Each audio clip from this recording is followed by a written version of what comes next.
Il y a une planète dans notre système solaire qu'on n'a jamais vue. Pas une planète lointaine, autour d'une étoile à des années-lumière. Non, une planète ici, chez nous, dans notre propre voisinage cosmique. Elle serait 5 à 10 fois plus massive que la Terre. Elle orbiterait le Soleil en 10 à 20 000 ans. Elle se trouverait si loin que la lumière solaire, là-bas, ne serait qu'une étoile parmi les autres. Et depuis près d'une décennie, les meilleurs télescopes du monde la cherchent, sans la trouver.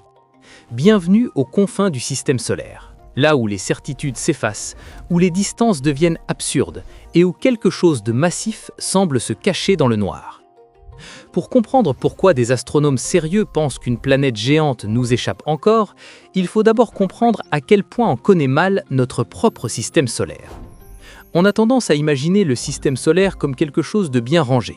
Le Soleil au centre, 8 planètes en cercle concentrique, une ceinture d'astéroïdes, et puis Pluton, quelque part au fond, déclassé mais pas oublié. Cette image est fausse, ou plutôt elle est incomplète.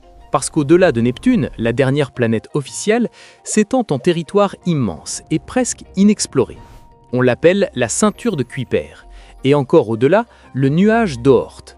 Des régions si vastes, si sombres, si lointaines, qu'on commence à peine à les cartographier. Neptune orbite à 30 unités astronomiques du Soleil. Une unité astronomique, c'est la distance Terre-Soleil, environ 150 millions de kilomètres. Donc Neptune, c'est 30 fois cette distance. La ceinture de Kuiper s'étend de 30 à environ 50 unités astronomiques. Mais la planète 9, si elle existe, serait bien plus loin, entre 400 et 800 unités astronomiques, peut-être plus. Pour mettre ça en perspective, la sonde Voyager 1, lancée en 1977, l'objet humain le plus lointain de la Terre, se trouve actuellement à environ 160 unités astronomiques. Elle voyage depuis presque 50 ans, et elle n'a même pas atteint la zone où se cacherait la planète 9. À ces distances, le Soleil n'est plus qu'un point brillant, une étoile parmi des milliers. La température avoisine les moins 230 degrés Celsius. La lumière met plus de 2 jours à faire l'aller simple. C'est le bout du monde, littéralement. Et c'est là, dans ce noir presque absolu, que quelque chose semble tirer les ficelles. L'histoire de la planète 9 commence vraiment en 2014 avec 2 astronomes, Chad Trujillo et Sean Shepard. Ils étudient les objets transneptuniens, ces corps glacés qui orbitent au-delà de Neptune. Des objets comme Sedna, découverte en 2003, ou 2012 VP113, surnommé Biden à l'époque. Ces objets ont des orbites étranges, très élongées, très inclinées par rapport au plan du système solaire. Et surtout, elles semblent alignées. Pas parfaitement, mais statistiquement, c'est troublant. Imagine que tu lances une poignée de cailloux dans une mare. Tu t'attends à ce qu'ils partent dans toutes les directions. Mais si tu observes que 6 cailloux sur 6 partent vers la gauche, tu commences à te poser des questions. C'est exactement ce que Trujillo et Shepard observent. Les objets les plus lointains du système solaire ont des orbites qui pointent dans la même direction, comme si quelque chose les avait poussés ou les retenait. Ils publient leurs observations. Ils suggèrent qu'une planète massive pourrait expliquer cet alignement. Mais l'idée reste marginale, jusqu'à ce que d'autres astronomes s'en emparent. Konstantin Batygin et Mike Brown travaillent au California Institute of Technology, Caltech. Brown, c'est celui qui a tué Pluton. C'est lui dont les découvertes ont conduit à la reclassification de Pluton en planète naine en 2006. Il connaît les confins du système solaire mieux que personne. Batygin, lui, est théoricien, un spécialiste de la dynamique orbitale. Ensemble, ils reprennent les données de Trujillo et Shepard, et ils poussent l'analyse plus loin. En janvier 2016, ils publient un article qui fait l'effet d'une bombe. Leur conclusion, l'alignement des objets transneptuniens n'est pas un hasard. La probabilité que ce soit une coïncidence statistique est de 0,007%. Autrement dit, il y a 99,993% de chances que quelque chose cause cet alignement. Et ce quelque chose, selon leurs calculs, est une planète. Une planète d'environ 5 à 10 masses terrestres, orbitant à une distance moyenne de 400 à 800 unités astronomiques, avec une période orbitale de 10 000 à 20 000 ans. Ils l'appellent Planète 9, la planète 9. Et le monde scientifique s'enflamme. Ce qui rend l'hypothèse de Batygin et Brown si convaincante, ce n'est pas juste l'alignement des orbites. C'est une planète massive à cet endroit expliquerait plusieurs anomalies en même temps. D'abord, l'alignement. Les 6 objets transneptuniens les plus lointains connus à l'époque ont des orbites alignées. Une planète massive sur une orbite anti-alignée, c'est-à-dire pointant dans la direction opposée, créerait exactement ce phénomène. Sa gravité sculpterait les orbites des petits corps, les forçant à s'aligner. Ensuite, l'inclinaison. Certains objets transneptuniens ont des orbites très inclinées par rapport au plan du système solaire, jusqu'à 30 degrés.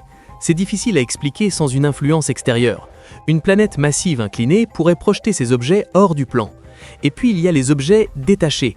Des corps comme Sedna qui ne s'approchent jamais assez de Neptune pour être influencés par elle. Ils sont trop loin pour que Neptune les ait poussés là. Alors comment sont-ils arrivés sur ces orbites bizarres? Une planète plus lointaine, plus massive, pourrait les sculpter. Mais le plus troublant, ce sont les objets rétrogrades. En 2016, peu après la publication de Batygin et Brown, on découvre des objets transneptuniens qui orbitent à l'envers, contre le sens de rotation du reste du système solaire. C'est comme si une voiture roulait à contresens sur l'autoroute. Et les simulations de Batygin et Brown avaient prédit exactement ça, avant même qu'on les découvre. Quand une théorie prédit quelque chose qu'on découvre ensuite, les scientifiques dressent l'oreille. C'est comme ça que la science avance. C'est comme ça qu'on a découvert Neptune d'ailleurs. L'histoire de Neptune est le précédent qui hante toute cette affaire. En 1846, Uranus pose problème. Sa trajectoire ne colle pas avec les prédictions. Elle accélère quand elle devrait ralentir, elle dévie quand elle devrait aller droit. 2 mathématiciens, Urbain Le Verrier en France et John Couch Adams en Angleterre, font le même calcul indépendamment. Si une planète inconnue existait à tel endroit, avec telle masse, elle expliquerait les anomalies d'Uranus. Le Verrier envoie ses calculs à l'observatoire de Berlin. L'astronome Johann Galle pointe son télescope exactement où Le Verrier lui dit de regarder. Neptune est là, à moins de 1 degré de la position prédite. C'est un triomphe de la mécanique céleste, une planète découverte au bout d'un crayon, avant d'être vue dans un télescope. Batygin et Brown espèrent reproduire cet exploit. Ils ont fait les calculs, ils ont la région du ciel où chercher, il ne reste plus qu'à pointer les télescopes. Sauf que presque 10 ans après, on n'a toujours rien trouvé. Pourquoi la planète 9 est-elle si difficile à trouver? La réponse tient à un mot, distance. À 400 ou 800 unités astronomiques, un objet, même gros, est extraordinairement faible. La luminosité d'un corps céleste diminue avec le carré de la distance. 2 fois plus loin, 4 fois moins brillant. 10 fois plus loin, 100 fois moins brillant. La planète 9 serait des centaines de fois moins brillante que ce qu'on peut voir sans télescope. Ça reste détectable avec les grands télescopes modernes. Le problème, c'est qu'on ne sait pas exactement où chercher. La région du ciel où pourrait se trouver la planète 9 est immense, des centaines de degrés carrés. Chercher une planète de magnitude 24 dans cette région, c'est comme chercher une pièce de monnaie dans un stade de football la nuit, avec une lampe torche. Et il y a encore pire, la planète 9, si elle existe, bouge très lentement. À cette distance, son mouvement apparent sur le ciel est infime, quelques secondes d'arc par an, peut-être moins. Pour la distinguer des étoiles de fond, il faut prendre des images à des mois intervalles et comparer. Un travail titanesque. Plusieurs équipes s'y sont attelées. Le télescope Subaru à Hawaï, le Dark Energy Survey, le télescope Pan-STARRS. Des années de données analysées, des millions d'objets catalogués, rien. Ou plutôt, pas encore la planète 9, mais beaucoup d'autres découvertes en chemin. L'ironie, c'est que la chasse à la planète 9 a révélé à quel point on ignorait ce qui se cache aux confins de systèmes solaires. Depuis 2016, des dizaines de nouveaux objets transneptuniens ont été découverts. Certains confortent l'hypothèse de la planète 9, d'autres la compliquent. En 2018, on découvre The Goblin, 2015 TG 387, un objet dont l'orbite l'emmène à 2300 unités astronomiques du Soleil au plus loin. Son orbite colle parfaitement avec les prédictions de Batygin et Brown, une pièce plus au puzzle. Mais d'autres découvertes sont moins coopératives.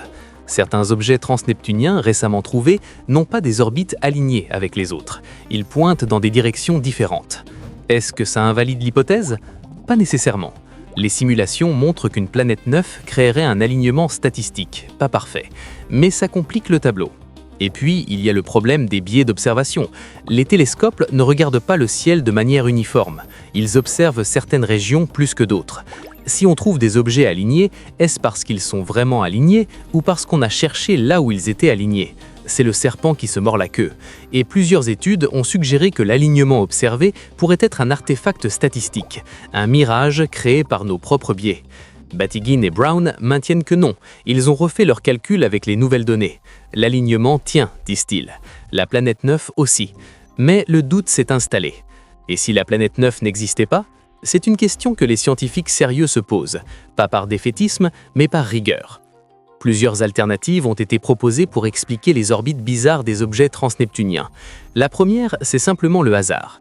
Avec suffisamment d'objets découverts dans des directions aléatoires, l'alignement apparent pourrait se dissoudre. C'est la théorie du « il n'y a rien à voir ici » circuler. La deuxième, c'est un disque de petits corps. Au lieu d'une grosse planète, des milliers de petits objets glacés pourraient collectivement produire le même effet gravitationnel. Un effet de foule plutôt qu'un acteur principal. La troisième est plus exotique, un trou noir primordial. L'idée vient de physiciens qui s'ennuyaient apparemment. Certains modèles cosmologiques prédisent que des trous noirs minuscules auraient pu se former dans les premiers instants de l'univers. Des trous noirs de la masse de quelques terres, mais de la taille d'une balle de tennis. Un tel objet, capturé par le Soleil il y a des milliards d'années, produirait exactement les mêmes effets gravitationnels qu'une planète, mais serait totalement invisible au télescope optique. C'est une hypothèse fascinante. Probablement fausse, mais fascinante. Et puis, il y a l'explication la plus ennuyeuse de toutes. On n'a pas assez de données. Peut-être quand on aura découvert des centaines d'objets transneptuniens, au lieu de quelques dizaines, le pattern s'effacera ou se confirmera. Pour l'instant, on travaille avec un échantillon trop petit pour être certain de quoi que ce soit. C'est frustrant, mais c'est la science. Ce qui rend l'hypothèse de la planète 9 si séduisante, c'est qu'elle résoudrait un vieux problème. Notre système solaire est bizarre. Pas bizarre dans le sens cosmique, on n'a pas de pulsar ou de trou noir au coin de la rue. Bizarre dans le sens statistique. Comparé aux milliers de systèmes planétaires qu'on a découverts autour d'autres étoiles, le nôtre est atypique. La plupart des systèmes exoplanétaires ont des planètes de type super-Terre ou mini-Neptune, des mondes entre 1 et 10 masses terrestres, plus grands que la Terre, plus petits que Neptune. C'est le format le plus commun dans la galaxie. Et nous, on n'en a pas.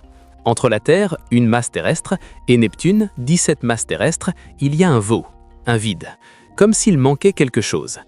Si la planète 9 existe avec ses 5 à 10 masses terrestres, elle compléterait ce veau. Notre système solaire deviendrait soudainement normal, conforme à la moyenne galactique. Mais alors, comment une planète se retrouve si loin? Les modèles de formation planétaire ont du mal avec ça. À 400 unités astronomiques, il n'y avait pas assez de matière dans le disque protoplanétaire pour former une planète géante. C'est trop loin, trop froid, trop vide. L'explication la plus probable, c'est que la planète 9 ne s'est pas formée là-bas. Elle serait formée beaucoup plus près du Soleil, parmi les autres géantes. Jupiter, Saturne, Uranus, Neptune et elle. 5 au lieu de 4. Et puis, quelque chose a mal tourné. Les interactions gravitationnelles entre les jeunes géantes gazeuses sont chaotiques. Des éjections se produisent, des planètes sont expulsées du système, d'autres sont projetées sur des orbites lointaines. La planète 9 aurait été victime de ce billard cosmique. Pas tout à fait éjectée, le Soleil l'a retenue de justesse, mais propulsée aux confins du système, condamnée à orbiter dans le noir pendant des milliards d'années. Si c'est vrai, c'est une histoire de survie. Une planète née dans la lumière, exilée dans les ténèbres, mais toujours là. Toujours lié au Soleil par un fil gravitationnel ténu. Il y a une autre possibilité plus vertigineuse encore. Et si la planète 9 n'était pas née ici du tout? Dans les premiers temps du système solaire, le Soleil n'était pas seul. Il faisait partie d'un amas stellaire. Des centaines, peut-être des milliers d'étoiles serrées les unes contre les autres. Dans un tel environnement, les échanges gravitationnels sont fréquents. Une étoile peut voler une planète à sa voisine. Un monde peut changer de soleil. La planète 9 pourrait être une planète volée, née autour d'une autre étoile, capturée par le Soleil il y a 4,5 milliards d'années et depuis prisonnière silencieuse de notre système. Une étrangère parmi nous. C'est spéculatif, mais les simulations montrent que c'est possible. Et si c'était vrai, la planète 9 porterait en elle les secrets d'un autre système solaire, une composition différente, une histoire différente, un témoin d'un monde disparu. Alors, où en est-on aujourd'hui? La chasse continue, plus intense que jamais. En 2023, le télescope Vera C. Rubin doit entrer en service au Chili. C'est une machine à découverte, un miroir de 8,4 mètres, un champ de vision immense, une capacité à scanner le ciel entier tous les quelques jours. Si la planète 9 existe et qu'elle est détectable, Rubin la trouvera. Les astronomes sont confiants. D'ici quelques années, on saura. Et si Rubin ne trouve rien, ça ne prouvera rien que la planète 9 n'existe pas, mais ça contraindra sérieusement les paramètres. Elle devra être plus petite, ou plus lointaine, ou dans une direction qu'on n'attendait pas. Ou alors, elle n'est simplement pas là. Batygin et Brown continuent de chercher. Ils ont affiné leurs prédictions, réduit la zone de recherche, publié de nouveaux articles. Brown a dit un jour « Je veux la trouver, mais si elle n'existe pas, je veux le savoir aussi.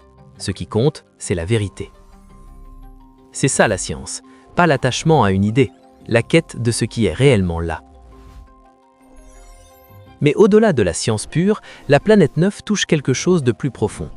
L'idée qu'on puisse encore découvrir une planète dans notre propre système solaire, en 2024, est stupéfiante. On a cartographié Mars au mètre près. On a posé des rovers sur des astéroïdes, on a envoyé des sondes au-delà de Pluton. On connaît des exoplanètes à des centaines d'années-lumière, et pourtant, il pourrait y avoir un monde 5 fois plus grand que la Terre, orbitant notre propre Soleil, qu'on n'a jamais vu. Ça remet les choses en perspective. On croit connaître notre voisinage cosmique, on a des cartes, des modèles, des certitudes, et puis quelqu'un regarde les données de plus près, fait un calcul, et soudain, il y a peut-être une planète géante cachée dans le noir. L'univers n'a pas fini de nous surprendre, même chez nous. Si la planète 9 est découverte, ce sera plus qu'une curiosité astronomique, ce sera un nouveau monde à explorer. Imagine, une planète de glace et de roches, 5 à 10 fois la masse de la Terre, baignée dans un crépuscule perpétuel. Une atmosphère peut-être, d'hydrogène et d'hélium retenue par une gravité suffisante, des lunes possiblement, capturées au fil des éons ou formées avec elles. À quoi ressemblerait son ciel ? Le Soleil serait une étoile brillante, mais pas beaucoup plus. Les constellations seraient les mêmes que les nôtres. Elle est trop proche pour que la perspective change, mais la sensation d'isolement serait totale. Un monde au bout du monde. On n'y enverra pas de sonde de sitôt. À ces distances, même avec la technologie actuelle, le voyage prendrait des décennies. Voyageur 1, lancé en 1977, n'a parcouru que 160 unités astronomiques.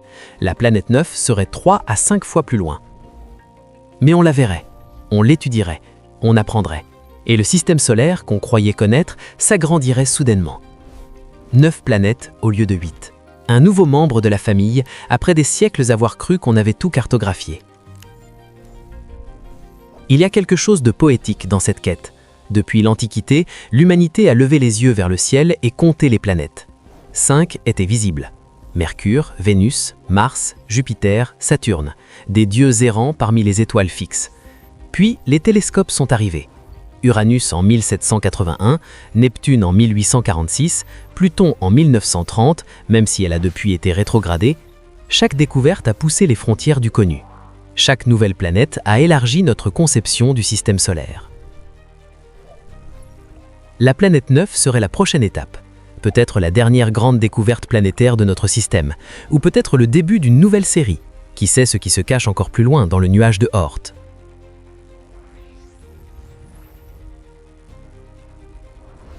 On cherche depuis presque 10 ans. On cherchera encore. Parce que quelque part dans le noir, aux confins de l'influence du Soleil, quelque chose tire les filets. Quelque chose de massif, quelque chose qu'on ne voit pas.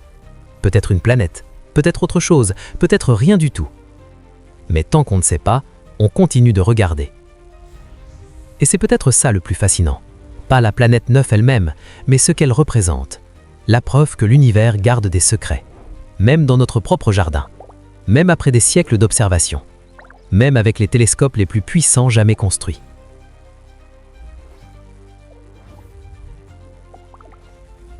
On regarde le ciel depuis des millénaires, et il y a peut-être là-haut un monde entier qu'on n'a jamais vu.